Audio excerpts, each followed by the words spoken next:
शक एक ऐसी चीज़ होती है जो हंसती खेलती ज़िंदगी को भी बर्बाद कर देती है। शक अपने आप में या अपने प्रिय मित्रों के साथ में या प्रिय रिलेशन में शक करने पर लाइफ बर्बाद हो जाती है। वो शमशान तक पहुंचने की नौबत भी आ जाती है। आज एक ऐसी ही कहानी शक के आधार पर जिसने अपनी पत्नी का मर्डर कर दिया, 37 बार चाकू से उसे गोदा और गोदने के साथ में उसे मौत के घाट उतार दिया। नमस्कार, मेरा नाम अमित कुमार, स्वागत करता हूं अपराधपुर के यूट्यूब चैनल पर। मुंबई का एक दादर इलाका होता है जहां पर पति और पत्नी दोनों डेंटिस्ट का काम कर रहे होते हैं। 2009 में दोनों लोगों की शादी होती है। प्रेम संबंध पहले से बने हुए होते हैं। उसके बाद 2009 में दोनों रिलेशनशिप में आ जाते हैं। शादी वगैरह धूमधाम से होती है। सभी नाते रिश्तेदार सभी को बुलाया जाता है, जितने भी लोग हो जाते हैं। और अटेंडेंस पार्टी भी करी जाती है। अच्छा चल रहा होता है 1 साल 2 साल।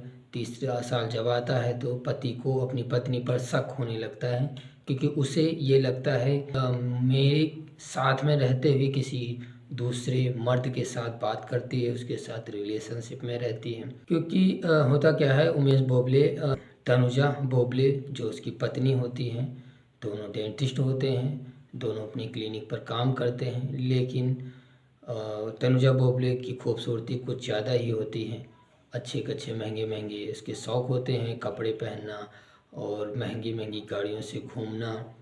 प्लस सुंदरता में भी वो अच्छी होती है और उसका वातावरण, बोलचाल की भाषा होती है, वो हंस हंस के सबसे बोलती है। इस बीच में उसके पास क्लाइंट हर तरीके के आते हैं, उन्हें डील करना होता है। उमेश बोबले को उन पर शक हो गया। शक होने के साथ में उमेश बोबले ने उनका फॉलोअप करना शुरू किया, उनकी कॉल डिटेल्स खंगालनी शुरू की, उनका व्हाट्सएप डेटा देखना शुरू किया। इसके साथ में सोशल मीडिया प्लेटफॉर्म पर भी उनके जितने भी ग्रुप बने हुए थे, जितने भी लिंक थे, जितने भी दोस्त थे, सबका उन्होंने फॉलोअप करना शुरू किया। फॉलोअप में उसे हाथ में कुछ तो नहीं लगा, लेकिन फिर भी उसका शक और गहराता चला गया, क्योंकि उसकी आदत थी, उसकी पत्नी की आदत थी, वो हमेशा ही एक तालमेल के साथ में हंसकर क्लाइंट से बात करती थी। इस वजह से उसे भी लगा कि ये मेरे साथ कुछ ना कुछ गलत हो रहा है। फिर उसका 2009 में उनकी शादी हुई होती है। 2 साल गुजर जाते हैं, एक बच्चा भी होता है। बच्चे की उम्र 4 साल की होती है। उसी 4 साल के दौरान में अब पति जो होता है वो डीएनए टेस्ट कराता है बच्चे का, क्योंकि उसे ये लगता है कि ये बच्चा मेरा नहीं है। इस वजह से डीएनए टेस्ट कराना ज़रूरी हो जाता है।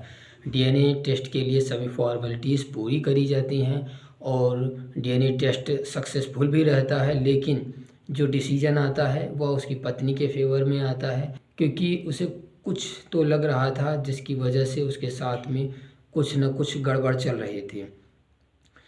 रिपोर्ट्स क्लियर थी क्योंकि बच्चा उसी का था, डीएनए भी मैच कर रहा था दोनों के साथ में। कलह का तनुजा बोबले ने केस भी लगाया था, मारपीट भी करता था उसके साथ में। तो पत्नी जो है अपने मायके में रहती थी बच्चे के साथ में। कुछ बीच में फिर से अनबन जो थी वो सही हो गई। ठीक ठाक होने पर वो घर पर ले आया। घर आने के साथ में ही अब 3 ही पुराने घर में लोग थे। इसी बीच में उमेश बोबले जो होता है, एक दिन बाहर से ड्रिंक करके घर में आता है।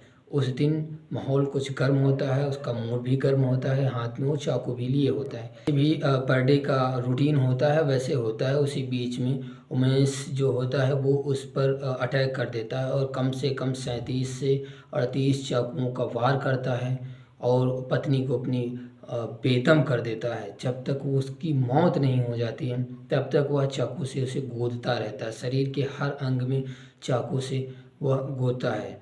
मौत होने के बाद में उसका जो बच्चा 4 साल का होता है वो कमरे से देख रहा होता है, क्योंकि उसके अंदर भी एक भय जाग जाता है, डर सा माहौल बन जाता है। इस वजह से उसकी आवाज़ नहीं निकल रही थी। बीच में उमेश जो है पुलिस को फ़ोन करता है, बताता है कि ऐसे ऐसे हो गया है और अपना जुर्म भी कबूल करता है। कबूल करने के साथ में वो जेल पुलिस फॉर्मेलिटी पूरी करने के साथ में जेल भेज देती है। जेल में 2016 आता है। 2016 में बच्चा जो होता है 4 साल का, उसे कोर्ट में पेश किया जाता है।